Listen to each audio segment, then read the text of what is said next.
नमस्कार दोस्तों, स्वागत है आपका टीवी 24 में और मैं हूं अजय सिन्हा।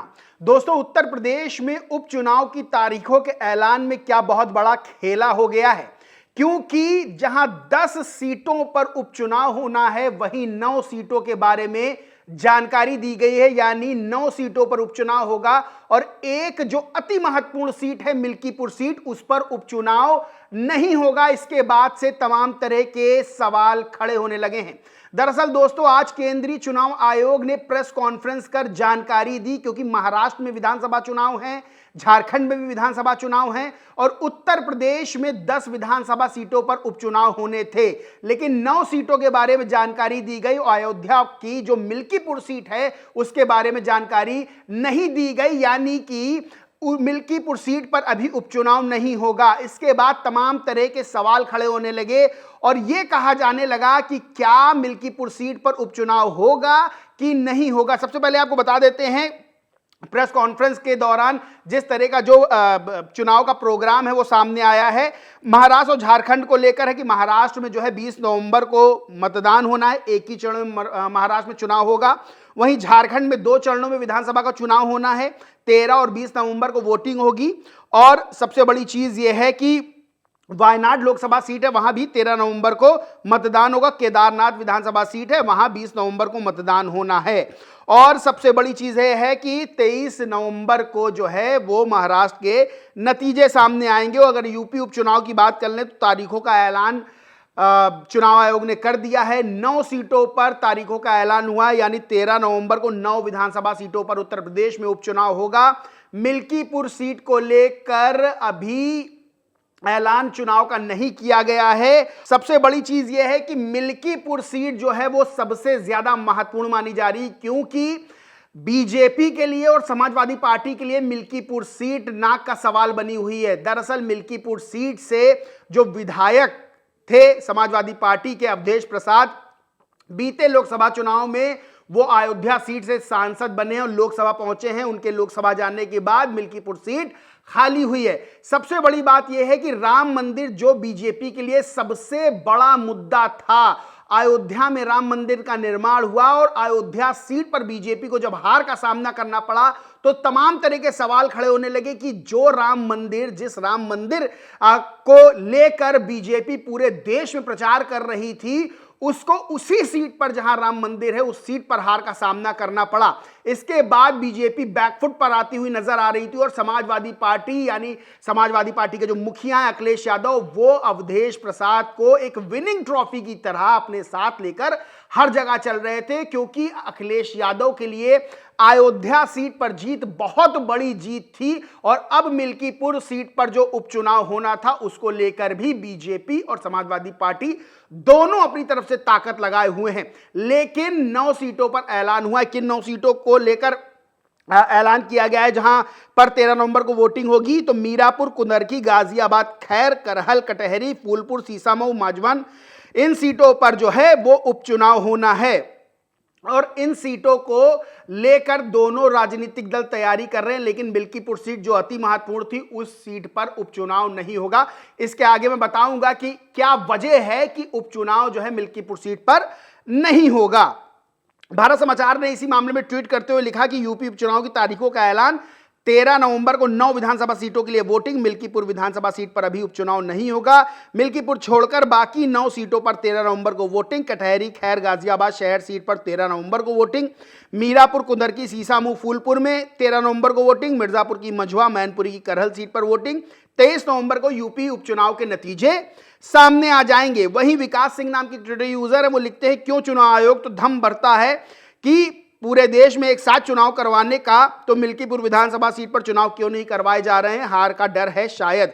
वहीं सुकेश रंजन है, वरिष्ठ पत्रकार है, वो लिखते हैं, इलेक्शन कमीशन के रिलीज के मुताबिक अयोध्या के मिल्कीपुर में उपचुनाव की घोषणा नहीं हुई है, पता नहीं क्यों।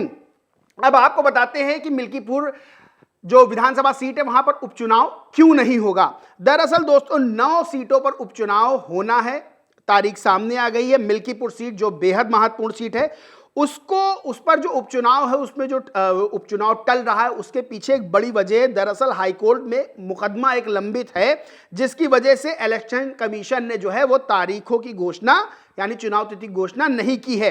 दरअसल पूर्व विधायक गोरखनाथ बाबा ने 2022 आम चुनाव को लेकर एक रिट हाई कोर्ट में दाखिल की थी। 2022 विधानसभा चुनाव हारने के बाद जो है गोरखनाथ बाबा ने अवधेश प्रसाद के चुनाव जीतने को लेकर रिट दायर की थी। अब मामला कोर्ट में है, इसलिए जो है चुनाव आयोग ने मिल्कीपुर सीट पर तारीख का जो ऐलान है वो नहीं किया है। सबसे बड़ी वजह, अब सबसे बड़ी चीज यह है कि मिल्कीपुर सीट बेहद महत्वपूर्ण है बीजेपी और समाजवादी पार्टी दोनों के लिए। सबसे बड़ी बात यह है कि बीएसपी का भी एक समय अच्छा खासा वोट बैंक वहां था, और अगर दलित वोट बैंक की बात करें तो मिल्कीपुर सीट पर अच्छा खासा दलित वोट बैंक है।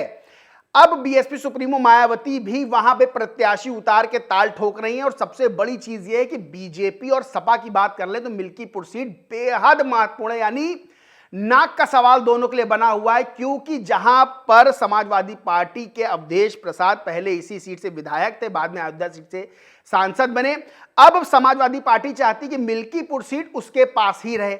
वहीं लोकसभा चुनाव में जिस तरह से अयोध्या सीट पर राम मंदिर बनने के बाद भी बीजेपी को हार का सामना करना पड़ा, तो बीजेपी मिल्कीपुर सीट कर एक बहुत बड़ा बदला लेना चाहती समाजवादी पार्टी से, और दिखाना चाहती है कि अयोध्या उसके हाथ से नहीं निकला है। यानी समझ सकते हैं आप कि मिल्कीपुर सीट कितनी महत्वपूर्ण है।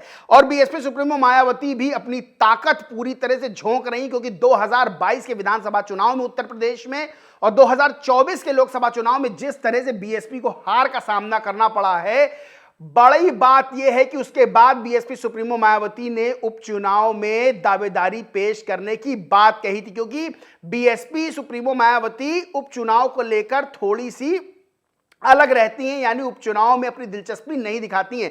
लेकिन इस बार ऐसा मौका है जब बीएसपी पूरी तरह से दावा ठोक रही है उपचुनाव में, और पूरी दमदारी से उपचुनाव लड़ने की बात सामने आ रही है। और बीएसपी सुप्रीमो मायावती ये बात जानती हैं कि 2022 और 2024 में जो हार का सामना बीएसपी को करना पड़ा है, अब जो उपचुनाव हो रहे हैं वो कितने महत्वपूर्ण हैं। इसी को लेकर बीएसपी सुप्रीमो मायावती ने भी ट्वीट किया। जब प्रेस कॉन्फ्रेंस चुनाव आयोग की हुई उसके बाद ट्वीट किया, क्या लिखा मैं बताता हूं।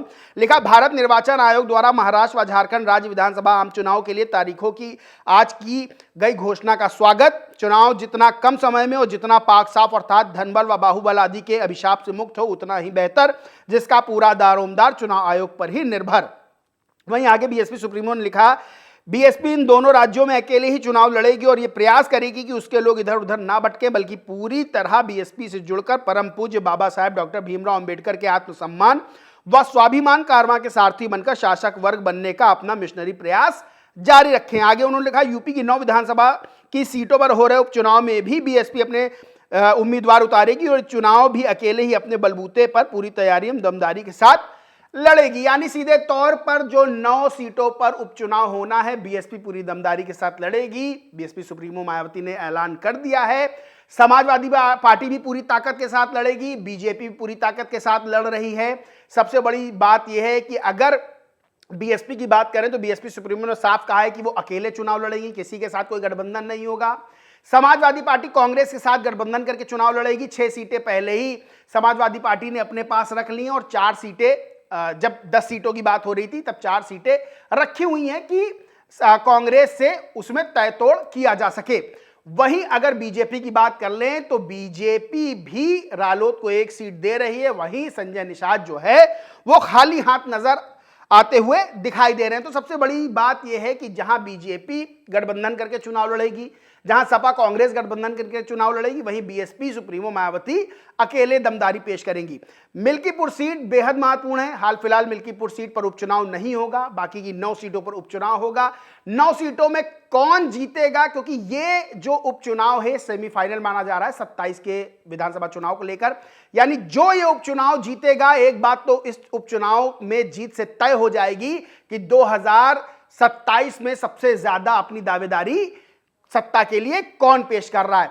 हाल फिलहाल मिल्कीपुर सीट पर अभी भी तारीखों के ऐलान का इंतजार है, क्योंकि मामला कोर्ट में है और चुनाव आयोग इसलिए तारीख का ऐलान मिल्कीपुर सीट के लिए नहीं कर रहा है। लेकिन मिल्कीपुर सीट पर तैयारी हर तरफ से जारी है, यानी तारीख का ऐलान हुआ नहीं कि सब अपनी अपनी तैयारी में जुट जाएंगे। तैयारी अभी से जारी है क्योंकि मिल्कीपुर सीट बेहद अहम है।